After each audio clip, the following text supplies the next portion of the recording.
अस्सलाम वालेकुम व्यूअर्स, उम्मीद है आप सब खैरियत से होंगे। आज की जो मेरी वीडियो है वो आयरिसिनी प्लांट के बारे में है और आप देख रहे हैं कि ये एक बेहद खूबसूरत प्लांट है। इसके वेरीगेटेड लीव्स हैं, रेड इसकी स्टेम है और यही जो स्टेम है ये रेन सी जो है ये लीफ के अंदर भी आ रही हैं और प्लांट की खूबसूरती में मज़ीद इजाफा कर रही हैं। ये एक पेरेनल प्लांट है और फास्ट ग्रोइंग प्लांट है। बहुत तेज़ी से इसकी ग्रोथ होती है। आप इसके एक प्लांट से बेशुमार प्लांट बना सकते हैं और एक ऐसा प्लांट है जिसे कम से कम केयर की ज़रूरत होती है। बहुत थोड़ी तवज्जो आपने इसको देनी है और कुछ बेसिक चीज़ें हैं जिनका ख्याल रखना है। इसके पानी का ख्याल रखना है, इसको मॉइस्ट रहना पसंद है। इसके लिए पानी जो है आप इसको रेगुलर बेसिस पे देंगे। वेल ड्रेन सॉइल इस्तेमाल करेंगे, यानी ऐसी सॉइल जिसमें पानी रुके ना, ताकि इसको जितनी ज़रूरत है ये पानी इस्तेमाल करे, बाकी पानी जो है वो पॉट से ड्रेनिंग होल से खारिज हो जाए। इसकी बेहतर ग्रोथ के लिए सबसे ज़्यादा ज़रूरी चीज़ जो है वो ये है कि इसको आप सनलाइट कैसी देंगे। आप देख रहे हैं कि इसके लीव्स किस कदर फ्रेश हैं और इसकी रीज़न ये है कि ये ऐसी जगह पे पड़ा हुआ था जहाँ पे इसको इसकी ज़रूरत के मुताबिक रोशनी मिल रही थी। इसको फ़िल्टर लाइट पसंद है, डायरेक्ट सनलाइट जो है वो इसको पसंद नहीं है। उसकी वजह से अगर ज़्यादा लाइट इसको इसकी ज़रूरत से मिल रही है तो आपके प्लांट का वो हाल हो सकता है जो मेरी इन कटिंग्स का हुआ है। ये कटिंग जहाँ पे मैंने रखी हुई थी वो वैसे तो फ़िल्टर एरिया था, लेकिन एक साइड से उस पर दोपहर के करीब जो है धूप आ रही थी। उसका ये नतीजा निकला कि इसकी जो है वेरीगेशन जो आप कह लें कि वो डिसअपीयर होना शुरू हो गई, वो कम हो गई। ये लीव्स आप देखेंगे ये इस तरीके से लग रहा है जैसे इसके शेड जो हैं वो ब्लर हो गए। आप कंपैरेटिवली देखें तो इसके लीव्स और इसके लीव्स जो है देखें कि कितना फ़र्क है। तो इसको आपने जब ग्रो करना है तो इसको आपने इसकी मुनासिब लाइट देनी है। वैसे तो ये ज़्यादा रोशनी में भी ग्रो करेगा, शेड में भी ग्रो करेगा, लेकिन शेड में जब आप इसको ग्रो करेंगे तो ये होगा कि इसके लिए जो है वो ग्रीन की साइड पे चले जाएंगे। वेरीगेशन जो है इसकी कम होना शुरू हो जाएगी। लाइट ज़्यादा मिलेगी तो ये होगा कि इसकी ग्रीन कलर भी डल हो जाएंगे। वेरीगेशन जो है वो इस तरीके से होना शुरू हो जाएगी।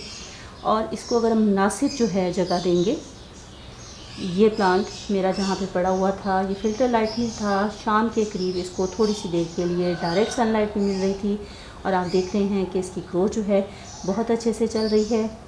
इसको पानी, जैसा कि मैंने बताया कि इसको पानी बहुत अच्छे से चाहिए।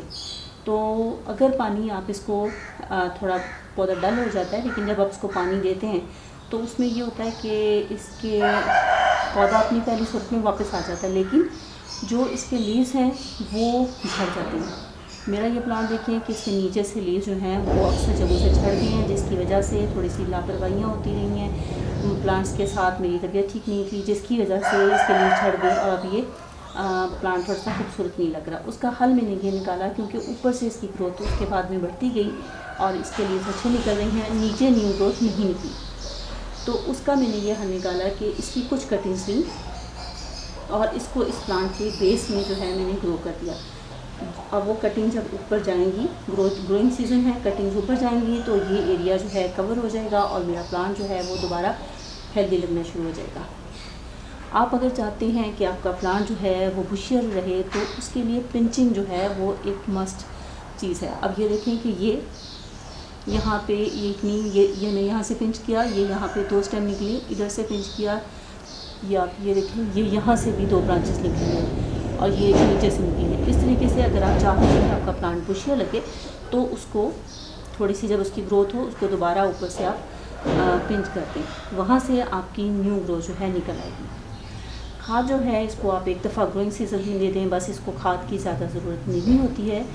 और इसकी प्रोपेगेशन की बात करें तो इसको प्रोपेगेशन जो है आप स्टेम कटिंग के ज़रिए बहुत आसानी से कर सकते हैं। मैं आप जैसे आपने इसकी छोटी सी ये कटिंग ली है, ये कटिंग आप मैं कट करके दिखा देती हूँ कि ये हमने इसकी कटिंग ली है और इस कटिंग को मैं इसके लीव ये रिमूव कर रही हूँ और इसको हम इस तरीके से, अगर इतनी सी कटिंग जो है ये एक इसमें नोड एरिया है, यहाँ से भी ग्रो कर रही हैं, तो ये इतनी सी कटिंग भी जो है इसकी बहुत आसानी से ग्रो कर जाएगी।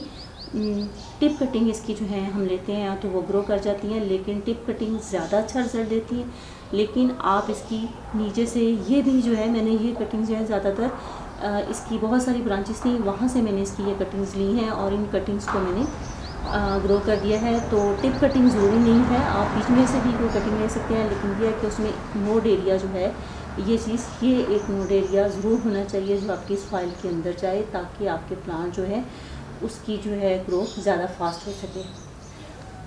मिट्टी जो है, जब आप हम इस प्लांट को पानी देते हैं तो उसमें ये होता है कि बाज़ दफ़ा पानी प्रेशर से डलता है, जिसकी वजह से मिट्टी थोड़ा मूव कर जाती है अपनी जगह से। तो उसके लिए ज़रूरी है कि आप इसको थोड़ा सा इस तरीके से मिट्टी को सॉफ्ट भी करें, ताकि जो मिट्टी है वो अपनी सही पोजीशन पे आ जाएं। या ज़्यादा बेहतर होता है कि आप उसके लिए कोई उसमें पत्थर रख दें या कोई ट्रॉली रख दें और पानी दें, तो पानी डायरेक्ट आप उसके ऊपर दें, ताकि मिट्टी जो है वो ख़राब ना हो।